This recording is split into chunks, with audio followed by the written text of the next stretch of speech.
Sophisticated ignorance. Are you ready, Rove?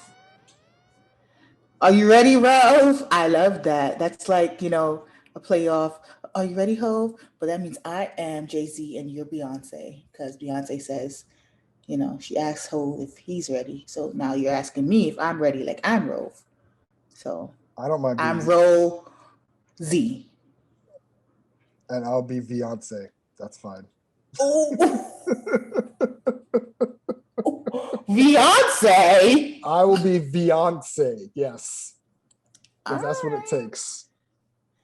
Okay. Rove Z and Beyonce. I like that. I figured you would. You would. I don't mind being Beyonce-esque. Some people have compared me. That's not true. I'm lying. It's a big lie. No one has compared me to Beyonce. I was going to say, because she has talent. That is a hurtful statement. And I'm going to let that slide. The irony is that I'm the Sagittarius and you're the Virgo. So in essence, you should be the Beyonce and I should be the Jay-Z. If we're talking science. That's so funny. That is so funny. I know. I didn't even realize until you just said that. Yeah. But nonetheless, you're Rove Z and I'm Beyonce. And that's I usually wear the pants. That's what it is. And I'll wear the beautiful yellow dress like lemonade. And that's it. The fact that you chose the dress is sending me. And you chose the specific dress is what's sending me higher. It's an iconic fit. I ain't gonna lie. Yeah. I'm here to support whatever it is for you. Thank you so much, friend. All right, let's get to it, shall we? Hey everyone, welcome to Sophisticated Ignorance. Welcome. I am Vixon J. I'm R to the OV. As you already know. And we are back with another week of shenanigans and insight and positive energy. The word of the day is positive energy. Yes. Hope you all are doing well out there. Sprinkle it all on me. Yes, sprinkle. How are you doing these days, Rolf? I'm doing swell. I'm having a spectacular time. Everything's just going well in my life. And I feel great. Gotcha. Thank you so much. How are you feeling? You know what? I am feeling so much. One of those feelings is just a good go-to attitude, That's what I'm feeling these days. I am just ready to go. Oh man, audience. Sometimes I wish you guys could hear our combos before we record because y'all would think, what is wrong with these two? No. I'm okay. I'm doing great. I'm here. I'm surviving another day, another week into life. And that is it. I'm just trying to make each day better than the last. That's all you can do. That's all I am planning to do. Good. Anything exciting that's happened lately for you?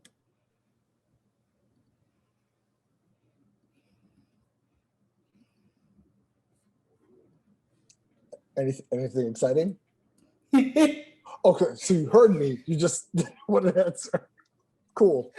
No, I promise. I'm so sorry. What is happening? Okay, let's try again. Anything exciting for you lately?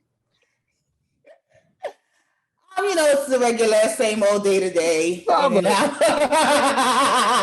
Let's just get started. Clearly, not much to share. Oh, right. I'm hot. Yikes. On my end, a sense of excitement. Actually, I don't think I have much to share myself. All right, that was always. I think my life was a little bit more exciting than yours, though. Not a contest, but you're right. Ooh. No, I Oh, think you're right. I mean, I try to live life simply, lack of drama, you know. I mean, my life's not filled with drama. Like, what do? I go to conferences and I try to be the best person that I can be. That's all. Conferences sounds fun. Yeah, we'll see. All right. Well, I don't know what that means, but that's I fine. don't know yet, but we'll see. I have an up and coming surgical conference that I'm going to in the lovely city of Las Vegas. Um, it is a foot and ankle surgical conference. So wish me luck. I will be there trying to network and build rapport and have good branding strategies, just moving forward with my own personal career. And, just try to make a way for, future Black podiatrists because there are so few of us out here Mhm. and we are important. Okay. If I have not said so before, Roby, I really want to congratulate you for taking more leadership roles in your career Thank you. and in other aspects of life. Thank you. I really want to commend you. It's really dope though, for real. Um, the fact that you're being put in positions where you are, not really. I don't want to say you're like the token because there's other Black podiatrists like yourself, Hmm. but you're one that is being put in positions to take charge. I think that's really dope. So I want to congratulate you on that.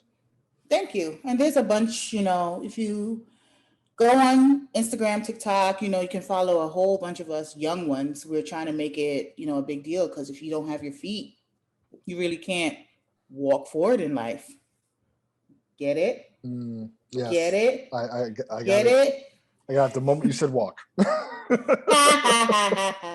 But no, seriously, sometimes even though, you might be placed in a leadership role, you know, you're often, because someone like me, I would always feel like, I'm unheard or invisible. Mhm. What I say doesn't mean much until like my counterpart says it. And, I have to go through that sometimes. But, I know if someone who does not look like me is not in a position where I am, they probably will never feel as though they can achieve their own goals. So if I have to be that person to say, hey, if I could do it, you can do it, then so be it. I'll be the sacrifice. Right. Hallelujah. And it sounds like these days you're trying to step it up. Huh? See what I did there? The steps? Because that. It works for podiatrists All only, right. I think. But it was cute. I love it. Well, yes, I'm glad that you're making those strides. That's nope, that's enough. That was an indirect joke. That was a good one. That was a good one.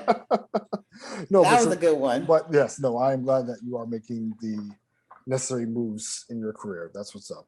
Me myself, I am focusing on something similar. I am working on eventually realigning my goals when it comes to my video career and just figuring out what's the next steps, making sure the next move is the best move. And that's for everybody Mm, out there listening, making sure your next move is the best move. I hear So, that. yeah, you want to get into our topic today? You know, start chizzatting about, the good old stuff. I'm ready when you are. I'm ready when you are. How Okay, let's about go. how about you introduce our topic today? Okay, sounds good, Vixie. So we're going to talk about expressing ourselves. We're going to look at Black art, literature, and fashion, and talk about different artists and how things have gone about in white America, and how does Black art play a part in our lives today. Mm. Now, what is your relationship with Black art? I have absolutely no relationship with Black art, So why you but I am why are you I interested in it? am I am interested because I know when we were younger. Well, I don't know about you in your school, but in my school, um, art and literature was like supplemental classes. Like they would push forth our math, our health, our science, English. But most times growing up, the when I could express myself in art, I could either do it as an elective or during a summer course like summer youth. I'll be Hmm. able to, sculpt and build and stain glass. And I was interested in those things, but they weren't offered in schools. And of course, if you didn't go to like a specialized art school, you weren't afforded those type of opportunities to do so. So if you didn't have like an interest in sculpting or design, fashion, painting, in that regards, because I was always science based, like straight and narrow. I'm more interested into the arts, and especially when they did school trips, I really didn't know much. We didn't have Google. We had encyclopedias back in the day, and I wasn't combing through an encyclopedia so I could quickly look and see who this artist is, where they come from, what they're actually saying, and what is their standpoint on their artistic view. So this is something that I wanted to explore, and I think that's something that a lot of us don't talk about. We don't talk about the arts, and I don't think it's as appreciated as other aspects like, music or, any type of artistry out there. Right. What are your thoughts? I mean, for me, fortunately, I've been able to be, I, fortunately for me, I've been able to be exposed to a lot of Black artists, especially here in New York. Uh, shout outs to, shout outs to my friend Aaron. He is actually my ex girlfriend's brother, and we still have a very nice relationship. But on top of That that, is awesome. he used to own, or I mean, he's affiliated with a gallery space that he owns or used to own. I don't know the status of it. Pandemic, quarantine, things have changed. But Mm, through him, I was able to meet a lot of Black artists in different mediums like sculptures and photography and other mixed art.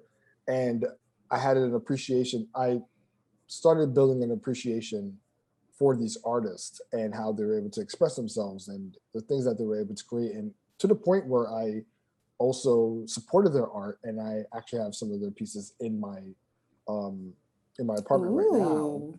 So I mean, for me, Black art has been something that art in general, has been something that I've always been drawn to in a sense of creativity. So Mm-hmm. meeting these Black artists and be able to support their work, and you know having the opportunity to like say like, oh, I've met this person, I know them, and hopefully somewhere down the line their art is appreciated to the point where it's valuable. Right. At a point I've told myself I was like a junior art collector, and yeah, it was really cool to like know that, support Black art and stuff like that. But I feel like there's a lot of, and we probably see a lot of these artists on like social media, that Mm-hmm. have their own thing, and yeah, I think it's really cool to see that, especially for a medium that has been, uh, I would say, a mix of whitewashed but also guarded in the past. Especially when it comes to like fine art, right? We hear a lot Right. about fine art. Fine art was typically in the past only catered to white audiences or white creators, right? And eventually, over time, Black artists would come into play and they'll start, you know, contributing their own works into fine art, and it'd be Right. under that category. So it took a long time for that to happen. But I think, especially with like the Harlem Renaissance and all these other periods where Black artists were able to like shine, that's when things slowly started to change. So yeah, Yeah. it's a great Yeah. shift.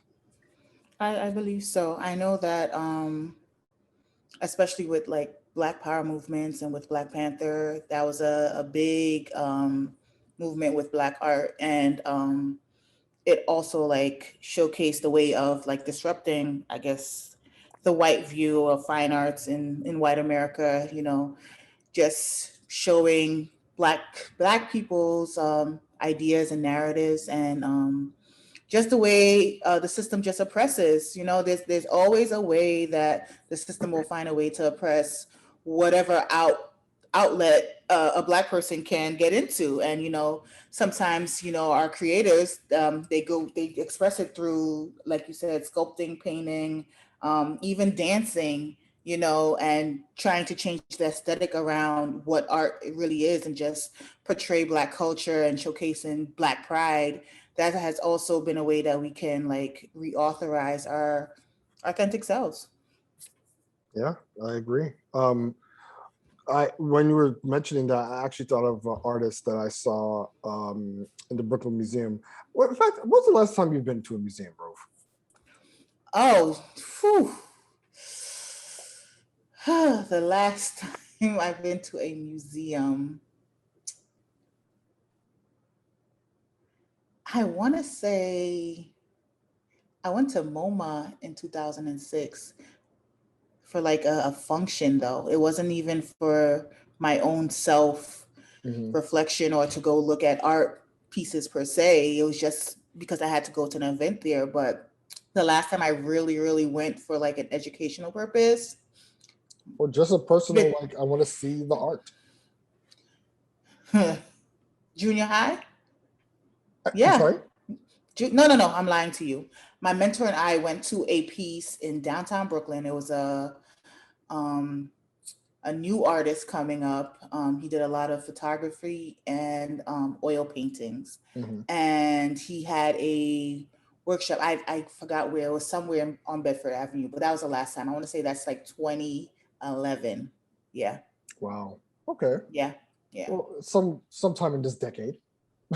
Yeah, it's see, and that's the thing. That's why I really wanted to talk to touch about this topic. I don't know about. I know that you're very artistic and you're very creative, and me myself, I don't find myself drawn to that because I don't think that I'm as creative. So I don't want to say I neglect, but I just turn a blind eye towards the artistic side of me, and I know that I'm not the only person who also knows that because there's a lot of people who are quote unquote ignorant to what actually black art and creativeness is. If it's Mhm. not for Instagram or TikTok, a lot of people, there's this one guy, I don't know his name, but excuse me, he goes and he does paintings of different artists like Kobe, and then he just does it like blindly, and that's like, oh my god, it's cool momentarily, and they move on. They won't go and look to see if he does any showcases or if there's any pieces that he has for sale. There's not an investment in that. So I wanted to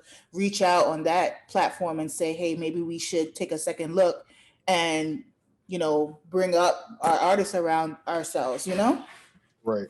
Well, yeah. I mean that. I mean, in that regard, it's like, when it comes to online. I mean, social media and all these platforms are great ways for, young black artists or people in today's era to share their work, right? But then, I guess to your point is like, all right, where do we take that step further, right? Right. Because it's like, all right, you see an art piece or you see some work, and I mean, right now we have a lot of people who are like digital artists who are like graphic designers, for example, right? Mm-hmm. They design stuff that are really cool and might go viral, and it's like, oh wow, like look at that person do that art piece on like Kobe, for example, or someone else. And then is it matter of like, oh, okay, it gets a whole bunch of reshares and likes, or are people actually supporting the work? Some people do, other people don't. They're just like, oh, this is real cool, keep it pushing. um I haven't bought personally, I haven't bought any work from black artists in a while. But when I asked you about the museum thing, I was actually thinking about um, Kehinde Wiley. Have you heard of him? No. So Enlighten me. Kehinde Wiley is an artist who has his work has recently been showcased in like Brooklyn Museum and other places. But you've probably seen his work before, where he takes black figures and he takes black figures from either history, or he takes black figures like everyday people, and he imposes them in like historical like environments, right?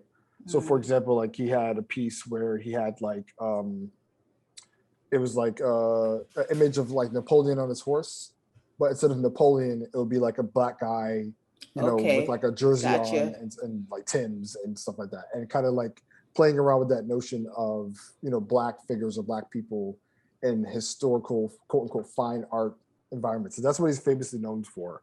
He's done pieces with Barack Obama. He's done pieces with some other people. So like if you search for him, like his art is like really really dope, and he's been able to like capture a lot of people. I think he actually because I think there was one time I went to the museum when his exhibit was happening, and I think he did a piece on like I have a guy from high school that I know that he's like a model and all this stuff. I think he was in one of his exhibitions too, which is pretty cool. But all that to say, yeah, Kehinde Wiley's like an example of one of these modern artists who's able to like take his work and it's transcended in a lot of different mediums. Like his work has been on TV, his work has been in museums and other places. So in the sense of celebrating these type of artists and how they're supported, I think it comes down to the exposure of it, but also how people consume it and support it, either monetarily Right. or just by appreciating that there are artists out there like him and others that really need their shine. So that's important. Yeah, that's definitely important because I did see one of his images like as you described before, and to me that just translate into that there are areas of artwork that Black people are often representing through their works, whether it's through sculpture, photography, and painting.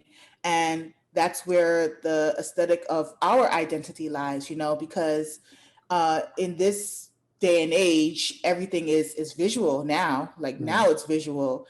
And of course, this is where a lot of, quote unquote, other people get their ideas from. So having our stuff on display gives us a sense of ownership. It produces a lot of political undertones to it. It produces a lot of freedom, a lot of expression, a lot of, just getting out about social justice. I saw a piece with Junior, the poor boy who was attacked in the Bronx, and they Mhm. displayed his piece, works of graffiti in that aspect. Again, it was symbolic of a social injustice. And these are the things that we look at and say, oh wow, it's so cool, but we don't really know much more about it than it's just being cool. Well, for me, I Right. just know that it's being cool, but I don't know the implications behind it. The type of political message that needs to be displayed. How does this represent us as a community? How's the aesthetic going to be towards white America? Those are the things that I think about whenever I see an artist trying to express themselves. You Hmm. know. Yeah. And to your point, the different types of ways, because right now we're just talking about visual art, right?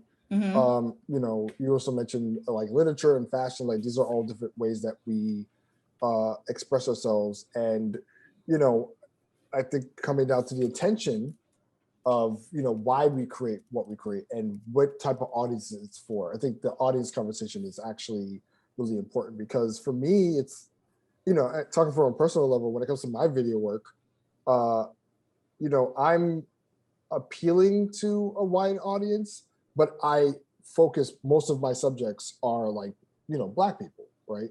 So Mm-hmm. I expect, or I know that when it comes to like my Black audience, lack of a better term, when it comes to people who I know, they're going to receive it and appreciate it more um, than possibly my white audience. I don't know if that makes any sense, Yeah, but it does.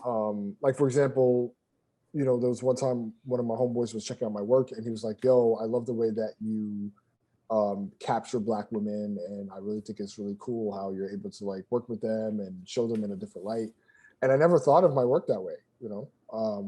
I recognize that, yes, I happen to work with a lot of Black women, but I guess in the sense of how he perceived it is like, oh, that's something that's really cool. While somebody who may not be seeing it that way, just like, oh, okay, great video work or great work and stuff like that. So being able to recognize that and being able to express that in a way, especially with you being the viewer, right? Right. And I think between me and you, we have like a interesting perspective. Like me being more creative in the sense of like the type of work I do versus you, who is not in a creative space or creative industry or whatever the case would be, but you're still able to value and appreciate art, right? We come Right. from two different perspectives, but we both understand the importance of people being able to express themselves through these ways and appreciate it, right? Yep.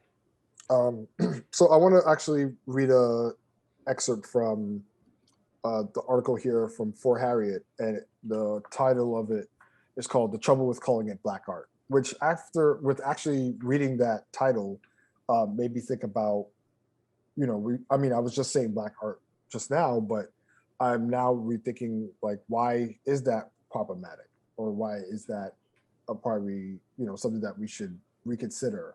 So I just want to read this quick excerpt. She says here, historically, black artists have been marginalized for various reasons: racism, subjectivity, education, segregation, fetishism, and lack of cultural history and acknowledgement have added to the misunderstanding of art by African Americans for the majority of art history in the United States. The mixing of mainstream and minority cultures were not permitted until after segregation, at least when it came to visual arts. When black artists were included in the cultural conversations, critics denounced their work, limiting it to adjectives such as barbaric or primitive because it did not mimic the formalist or structuralist paradigms of European or American periods. Many critics refused to acknowledge the various forms of art making that were new and unfamiliar to them. Diaspora experiences were sometimes lumped into black art experiences, mistaking the influences to be homogenous. So I think that's kind of similar to what we were just talking about, in that, you know, um, black art was not accepted into the mainstream because when it came to fine art, it was always seen from like a Eurocentric lens, right? Right. When you talk about, name some of the fine artists in history, you think about Michelangelo or Yeah. or Picasso, Picasso, or all these other people that have been Van regurgitated. Gogh. Yeah, Yeah, exactly. That's been beating in our heads since we were young. Like, right. And it's not to denounce their work is good or not good, but when it comes to, mentioning, some of the new artists that happen to be black in later times, right? It's not labeled as fine art. It's just labeled as black art, right? So right. it separates the conversation, and now it's like, all right, there's fine art and then there's black art, and black art, obviously can't be fine because it's in its own category, and that's not the Right. way it should be. When we talk about these artists, we should be mentioning, newer people that are in the scene, and and then unfortunately, with art being subjective, it's hard. Well, I mean, for us, we recognize what's good art and whatever, but for the art world, it's hard to categorize what defines fine art, quote unquote, right? Right. Because there's so much factors and stuff like that. It's like, obviously, new artists today don't have to create art or pieces like back in the past, where it's like, what defines fine art? What does that mean? And unfortunately, the gatekeepers to that are all majority homogenous white people, you know what I'm That's saying, true. who are creating that narrative. So now, I mean, I think things are better now, but it's like, as us as a culture, should we like value our art and not even, rely on these type of critics? It's kind of similar to Oscar So Black, Oscar So White. I mean, that whole notion of, all right, we have these award shows that award, different people based on their acting in movies or whatever, and then when, the most of the winners are all kind of homogenous in a sense, and we feel like, yo, well, there's a lot of black people who have created good stuff, even better than what the critics say. Do we Yeah. separate ourselves and say, hey, all right, Oscars could have their bullshit, but we know that our stuff is good? Or do we want to be a part of the conversation so bad? Yeah, it's very similar to like the Oscars, the Grammys, and all these things. Like, I think us as Or a we could create our own criteria in regards to what defines black art for us. You know what I right. mean? Well, that's Um, that's what BET should be for. But well, I mean, I guess that's ET or not a. BT plus. Cause Hopefully BET plus. Hopefully. baby, they trying to get me with that money, but I'm not going on a tangent. All right. Well, nonetheless, I mean, it's like we work we work hard to be a part of the conversation, but at the Mm-hmm. same time, it's like when we are not included in the conversation, we feel marginalized, and then we feel like, oh, we need to pull out of it. Yeah. But it's a catch-22, right? Because once again, we want to be recognized for our work, and we want to be looped under the general umbrella of what fine art is or whatever that looks like. But at the same time, with this being such a Eurocentric angle to it, when we're not recognized, there's like, well, damn, they can't recognize what good shit is, and Yep. sometimes it's not good, and other times Yeah. it is. We have to also recognize in that subjectivity. Just because it's black art, quote unquote, right? It doesn't automatically mean that it's good. Sometimes it's bad, and some people just have to hear that, right? Sometimes you're the problem. Yep. Sometimes you're the problem. But when art is good, in essence, It should be it recognized. should be recognized regardless of the face behind it, Yep. right? And once again, I think when people get snuffed, I'm talking about award shows again, but when people get snuffed in all these things for what they produce, there's like, well, what the hell? Like, who are these critics, or who are these people who have created this lens of what is good art or what's not good art, and how are they defining it? And that's where things get kind of muddy.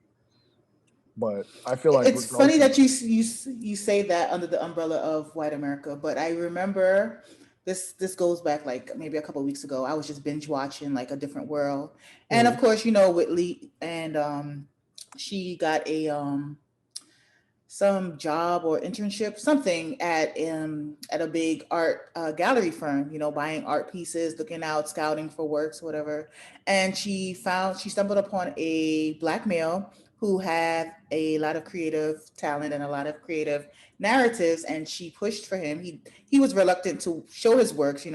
Artists are very touchy about their work, but he was very reluctant to show his work. But she finally got him to show his work, and it's funny that before the show was going to be previewed the next day, as his piece was up, the director of the art gallery came in, who was, I believe, a black man, yeah, on the show, decided that this artist's piece was not worthy because it displayed the community of a mother feeding her child in a drug-induced society.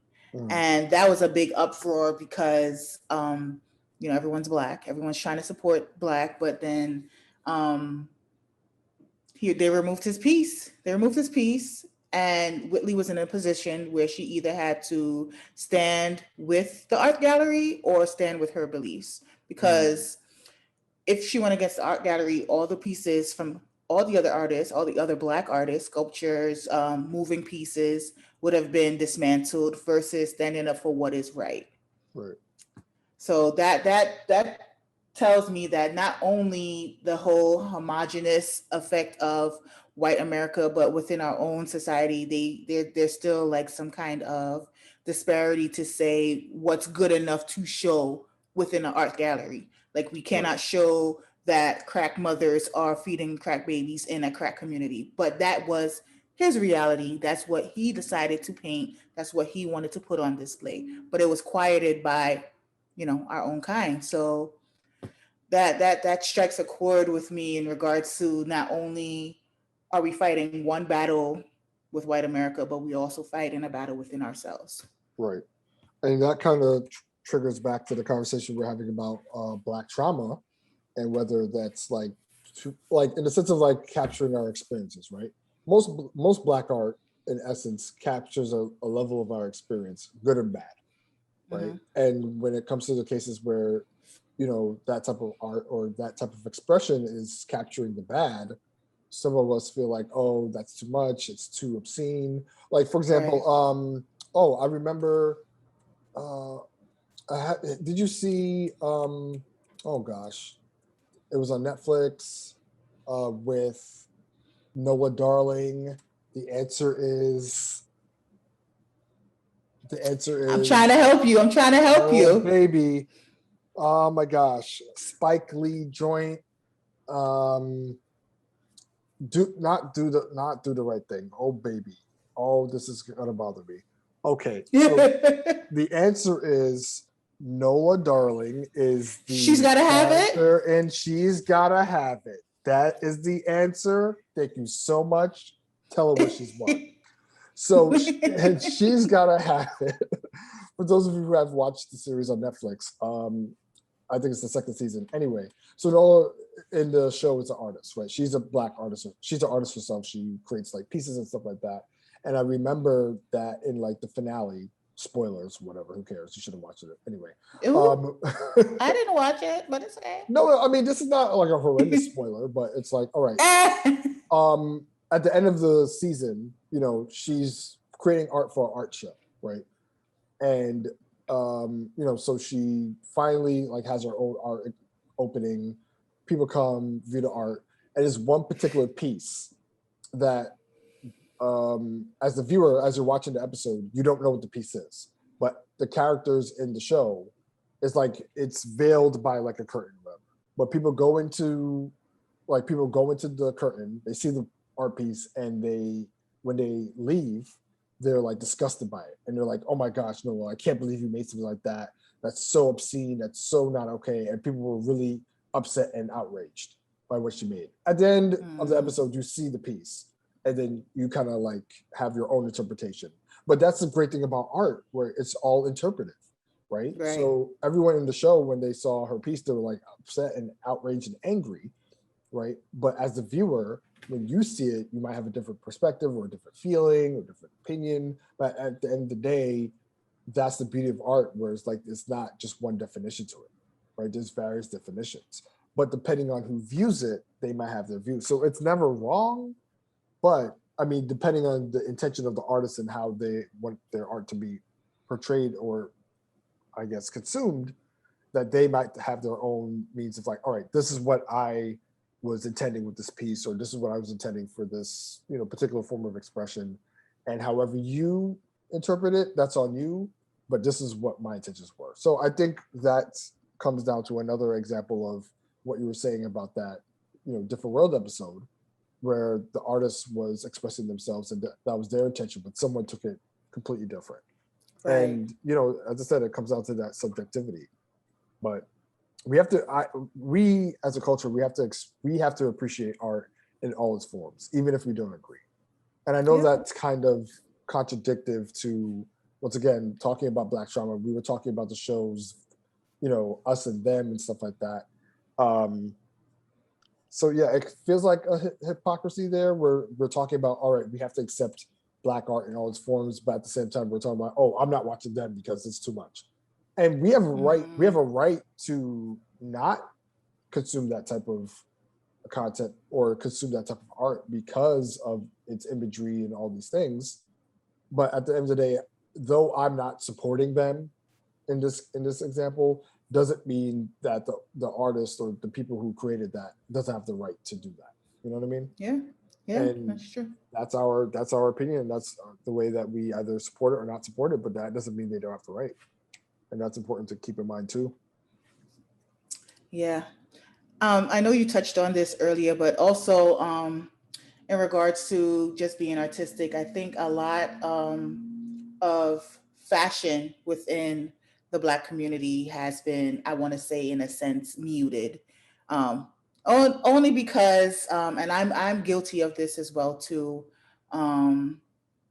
just following big labels, really, and just not taking the time and the effort to research a lot of Black owned, you know, like clothing, handbags, eyewear, hatwear, other types of wears, because even in the past, I know that a lot of big name brands just invoke a lot of blatant racism to Black people, and we're still continuing to buy their fashion, and the big labels never address any of the issues of inclusivity and diversity. They just try to gloss over the fact by putting some Black, you know, models in their clothing. In their models, and just give us a lot of spread campaigns in Vogue or whatever magazine of choice at the time, and just say, hey, we're not racist. We got Black models wearing our clothes.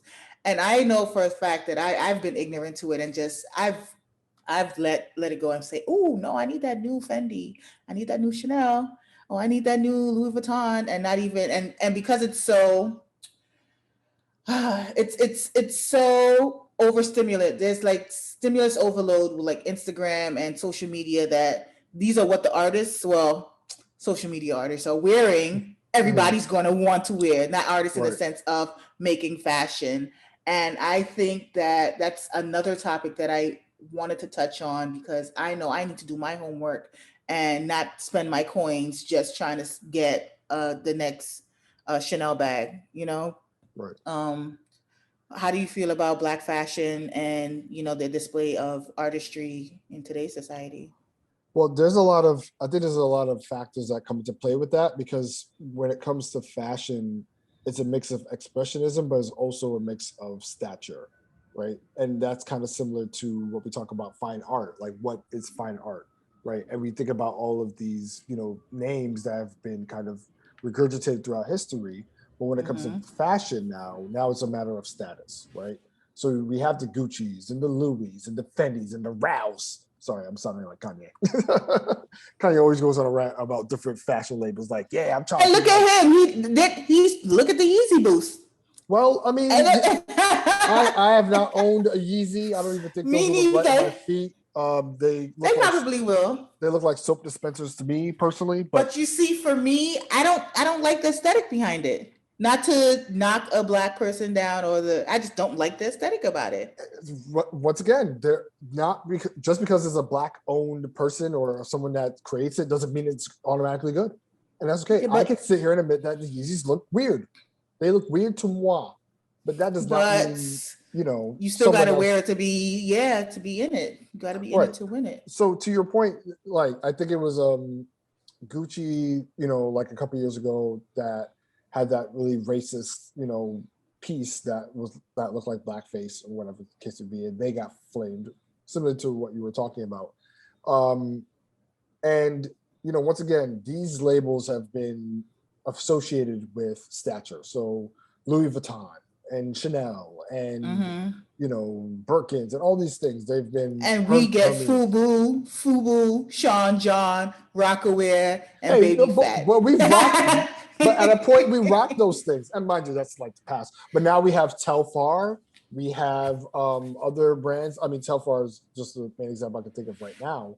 But there's a lot of people. I think there's a lot of people who are trying to shift from those like major like brands or those big brands that have been established for a while, and they're trying to shift towards Black-owned brands. I said Telfar being a perfect example. Like every time there's a Telfar drop, I know that a lot of people, especially on Twitter, a lot of people are like scammering to like get the new things because one, they're supporting Black business. Two, I mean, the bags actually do look good, and then three, it's like once again, it's kind of similar to how we're treating like cryptocurrency these days. You know how like people are investing in a certain coin and then it ups the value.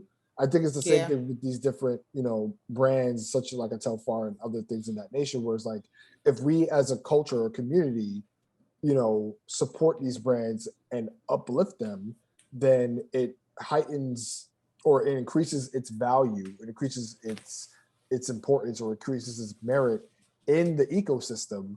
And now, I don't know if people are putting like Coach and Telfar in the same conversation, but people are understanding the value of these things. And now it's like, hey, when someone says I got my Telfar, what I'm saying, it means something instead of being like, oh, what's Telfar? What does that mean? You know what I mean? Yeah. So we've created that value, right? And it is up to us as the consumers, right, to create that value by supporting it, by boosting it, by all these things. And I think that's beautiful. Me too. And we can do that with any Black-owned brand. You know what I mean? And it's not because, I mean, yes, for us as a culture, it's because it's Black-owned, but also because it looks the fuck good. You know what I mean? And you know what I mean? And that's, so going back to the conversation about like supporting Black-owned like brands and stuff like that. I mean, I know we can both do better, but I think it's really important that these. Get me a Brandon Blackwood bag. See, that's another one.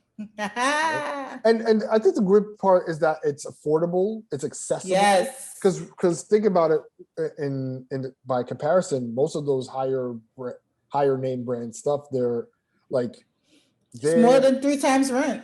Right. I can't afford it. They're extremely expensive, and I think that in that regard, it's probably been created that way to limit the types of people who are able to access it. Now, granted, yes, if you save up enough money, and stuff like that, then if you do get a bag like that, then you value it more because it's like, all right, I saved up half my life for this bag, and Half you know what your I'm saying? life. That's Like horrible. half my life for this one bag, and oh my gosh, I'm gonna treasure it forever.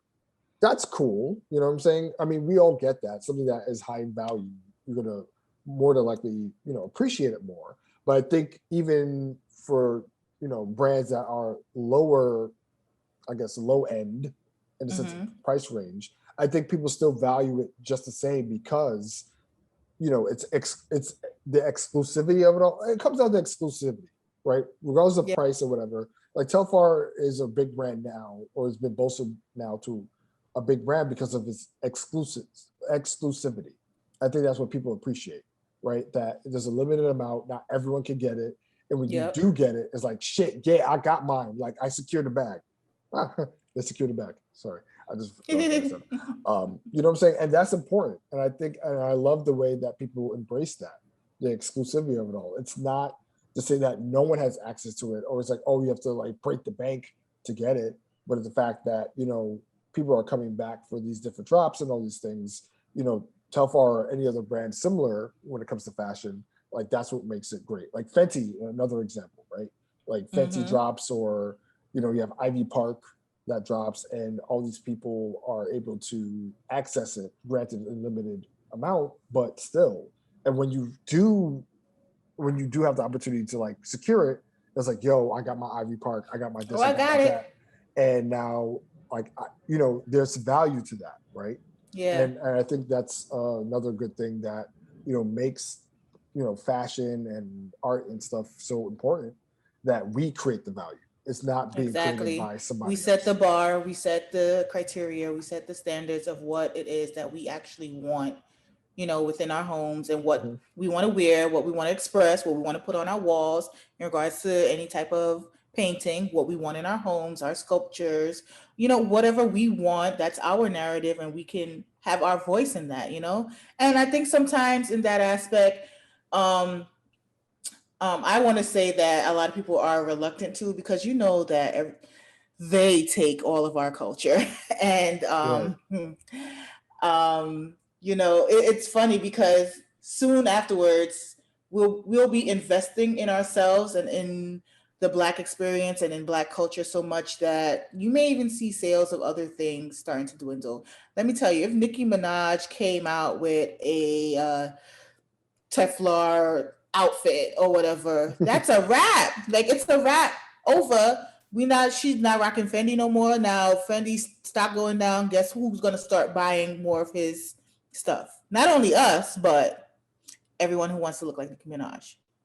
You see? Which are few, I'm sure. But you understand what I'm trying to Yeah, say. I get you. Yeah, but I mean, between celebrities and all these people that influence these types of pieces, um, that is, it's important. It's important that I guess we still have people in our culture who are able to promote these type of brands and bolster it, right? Especially depending Hmm. on I mean, those type of influencers have the power to create those things or create that demand, and people follow suit and stuff. But we ourselves have the power to like bolster it through social media and make it bigger than it may be. And that's there's both sides to the coin. You know what I mean? Right. So real quick, I actually want to address this article as well, talking about 10 Black visual artists who broke barriers. So I just want to briefly go over them. Some of you may know these names, others you may not, but you're going to learn something today, and that's great. So let's go through the list. Do you mind reading the first name, Rovie? We could go back and forth. Um, I think you should go first. Okay. I'm going to assume because you don't have it pulled up, and that's fine. I am going to get it up. All right. All No, no pun intended. right. All right. So the first artist who a lot of you may know, John Michael Basquiat, is a painter. I'm just going to read just a quick blurb, not the whole thing. Before Brooklyn native, Basquiat became a world-renowned neo-expressionist painter. He was tagging subway trains under the graffiti artist name Samo. To make ends meet, he sold apparel and postcards featuring his street art. So yes, for those of you who know Basquiat, he's become one of those artists that, if you haven't seen his work, then, where have you been? But yeah, Basquiat has certainly made a name for himself. He has. From the 80s to now, and his pieces are going up there. Like it says here, like Basquiat original was selling for $50,000 a piece. Mood. You know what I mean? Mm-hmm. So who's our next person, Rove? Our next person is Edmonia Lewis, a sculptor. She was born in 1844 in Greenbush, New York. She found her way after graduating from Oberlin College to meet a sculptor and her mentor, Edward A. Brackett, and abolitionist William Lloyd Garrison. She set up her own studio. She created plaster medallions of famous abolitionists started in 1860, but it was in 1864 a burst of Civil War hero Colonel Robert Shaw, who led the African American 54th Massachusetts Regiment, brought her national prominence. Oh, that's pretty cool. With funds she earned copies she made from the Shaw bus, she furthered her craft in Rome, sculpting neoclassical style, where she was celebrated for her works like Arrow Market in 1866, a sculpture of a Native American father teaching his daughter how to shape an arrow, and Forever Free, 1867, a piece that emotionally captures two Black slaves encountering freedom for the first time. Wow, that's big. Yeah. Yeah, that's pretty cool. Yeah. And I didn't even know she was like one of the first sculptors. That's actually pretty amazing. That was all the way back in the day. Look at that. This next person is James Van Der Zee, not to be confused with James Vanderbeek. Oh, Lord. Sorry, I just had to. It was big cheesy. He's a photographer, but it says that's kind of like you. Born in 1886 in Massachusetts, James Van Der Zee would make his way to Harlem, New York, as a celebrated photographer, not videographer, capturing middle-class Black family life during the Harlem Renaissance. So I actually mentioned that earlier when it comes to like the Harlem Renaissance being one of those periods where a lot of Black artists, really shined. So James Van Der Zee, James Van Der Zee is one of the examples of those type of people, which I think is pretty cool. That's dope. Definitely. I am going to go and talk about Jacob Lawrence. I see a pattern. A lot of creatives seem to come from either the North or New York. But Jacob Lawrence, he was a painter. He was raised in Harlem. He grew up attending museums and participating in art workshops. He created his own personal style of modernism, depicting African American life in vivid color. By the age of 25, he became nationally famous for his Migration series in 1941, and after serving in World War II, produced the War series 1946, thus establishing him as the most famous Black painter of the 20th century. Wow. That's pretty cool. Yeah, no, there's as I said, I like that, this particular list that we're looking at has a range of people from like all the way back in the day to like people who current, right. This person, what, 70, 80 some odd years ago? Like that wasn't that long ago. You know what I mean? Yeah. Like this other person, for example, Kara Walker, who's a painter and silhouettist. And Kara Walker always knew that she would be an artist, but she didn't know the controversy it would bring. In 1994, she launched her career using the theme of Black slavery expressed through violent imagery. Her Black paper silhouette mural, Gone, a historical romance of a civil war, as it occurred between the dusky thighs of one young negress in her heart was an instant Ooh. hit. That's a long title. Ooh. Got. Yeah.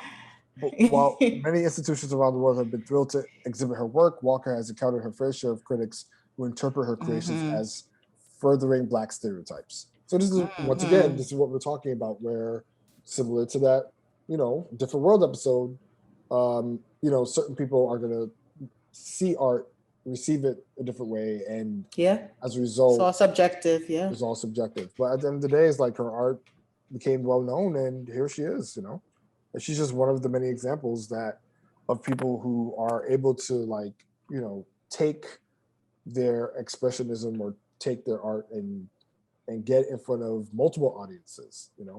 And I think that's important. And despite what lens or what perspective people see it from, people are consuming it, right? Yeah. And it's not like an exclusive thing to where it's like, oh, okay, only white eyes can see this. It's like all eye. Art is for every eye. It's not just for one particular group. So the fact that she was getting criticism and stuff is like, hey, sometimes hate is the best form of love. So yeah, there's that. Yep, I agree. And that is important, kids. So what have you learned today, Rovie? I mean, has your perspective of expressionism in these ways, has it inspired you to I guess look out for more of it, or change the way that you consume it? It definitely opened up my eyes to appreciate, Black artistry more, and I can go outside of my own comfort level and my own convention of what I do every day to day, and do my homework and look into the respective fields of artistry, and specifically with Black artists, and see how they want to express themselves and define their own, narrative in Mm-hmm. today's society, and it makes me feel more cultured, knowing that I've done my homework and research to see who's out there, and not only the older artists, but up and coming artists who are trying to make a stand within the Black community and have their own narrative as well. Yeah, for sure. And at the end of the day, especially for the new artists who are emerging, I think we're especially now, we're more accepting of different narratives and perspectives. And it's great that we have a lot of different people who are putting their art into ethos, and now we're redefining what fine art really means. I think that's cool. Yeah. So yeah, but once again, like most things in society, Black people run this shit. So I mean, ooh, let me get a hallelujah. So that is that. Do you want to go through a question?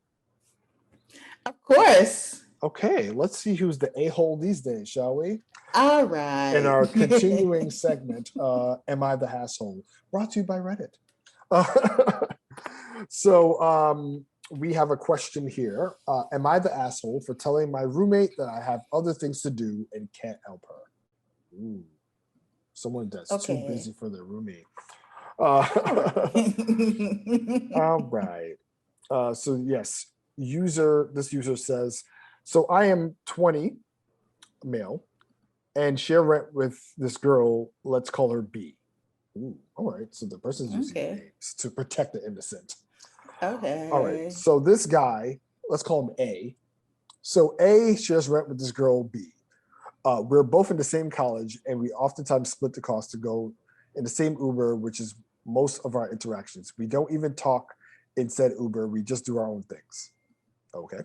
So I've been studying for finals at the library. I pay for the Uber alone because she was at the dorm, and I get a call from B. So B asked if I could come over. I asked her what she needed, and she said she was in severe pain and asked if I could come over. I asked if she could call a friend or something. She said her friends were in other colleges and that it would be a long drive. I told her that I have to study, and I told her to call a friend. to get her an Uber herself, and she groaned and hung up. Turns out it was a burst appendix, and she called me later telling me how insensitive I was. I told her I had other things to do and that I had no idea it was a burst appendix. And now I feel like an asshole for not trying to help her. So am I the asshole? We're in the USA, so ambulances are expensive.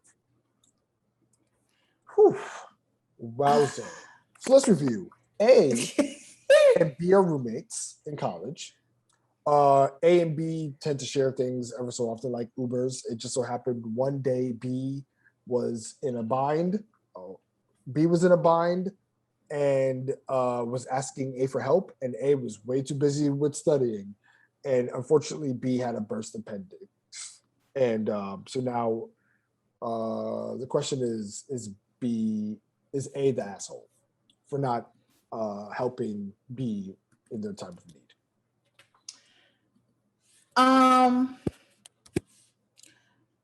I think B is an asshole in the way he responded. B or A? Oh, A. B's a sorry. B had the burst appendix. Sorry. A there. I was flabbergasted when she broke that news. She did. Anyway, A is an asshole for the response to her appendix. But if there was no appendix being burst or any type of medical emergency, he's not obligated. It would be nice. The way that he laid the story out is that they're not even that tight.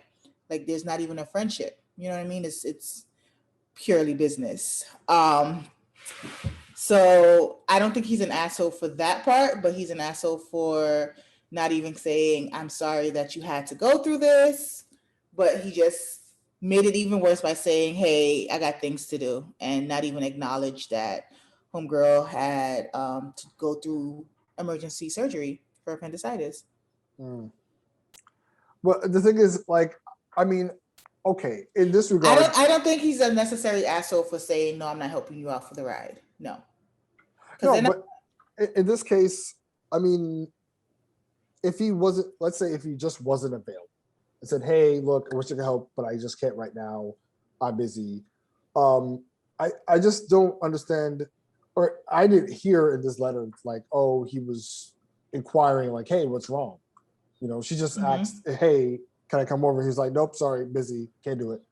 Right. So not even inquire hey, what's going on? Why do you want to come over? He does explain that she was in severe pain, and he was like, call somebody else. I ain't got the time for that. It's well, yikes. What about your friends? Question mark. That's what I'm saying. The relationship is sticky. They're roommates. Roommates doesn't automatically mean friends. Mean friends, right? I think because in the beginning when I was reading about they just share Uber, they don't even talk. It's okay, yeah, that was weird. So initially I was thinking dynamic. why do you mention that? But now I realize, okay, they're not really friends. They just have to. They split Ubers and they just have to do the it rent. together. But end of the day, it's that's it. Yeah, they're not business. BFFs. Yeah, business. It's just business, exactly. Just business. It's not. I don't think it's an asshole, especially if there's no type of relationship underlying. However, he could have acknowledged after she said that she had a medical condition that he apologized that it happened to her, but he didn't have to be an asshole about that. But if I have a roommate and there's no type of relationship, and especially if we don't talk to each other in a shared Uber, then for sure I'm not going to make myself available, not knowing what the extent is. We don't have that type of relationship. Yeah. So, well, at the end of the day, he found out that it was a burst appendix after the fact. Because, at that point, she didn't know what was happening. She just knew she was in pain. So, unfortunately, when he found out, it was a burst appendix, then he started to feel bad and stuff like that. But, at the end of the day, we could successfully say that, yeah, you were being an asshole, bro.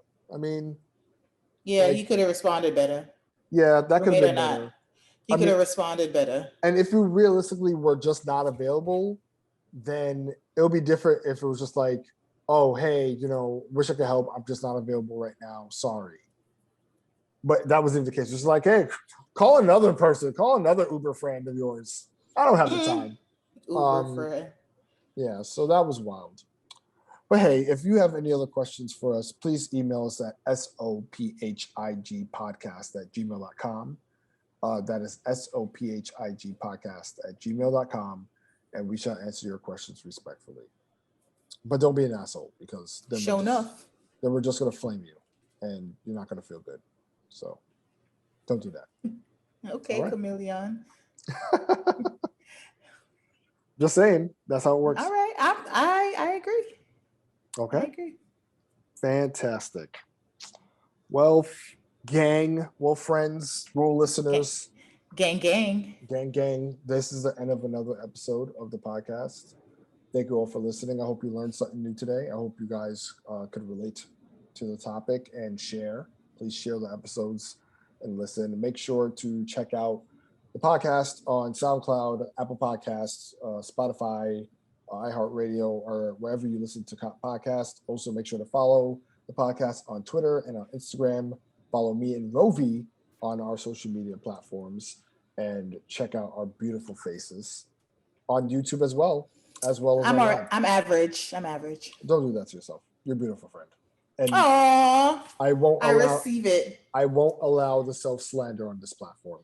Or well, my DMs is not being flooded or popping, so I mean, you have to put in some effort yourself. DMs are a two-way street. Wait, no. The DM's supposed to come to me. That's how I don't. Wait, what are you saying? Are you sliding in DMs yourself?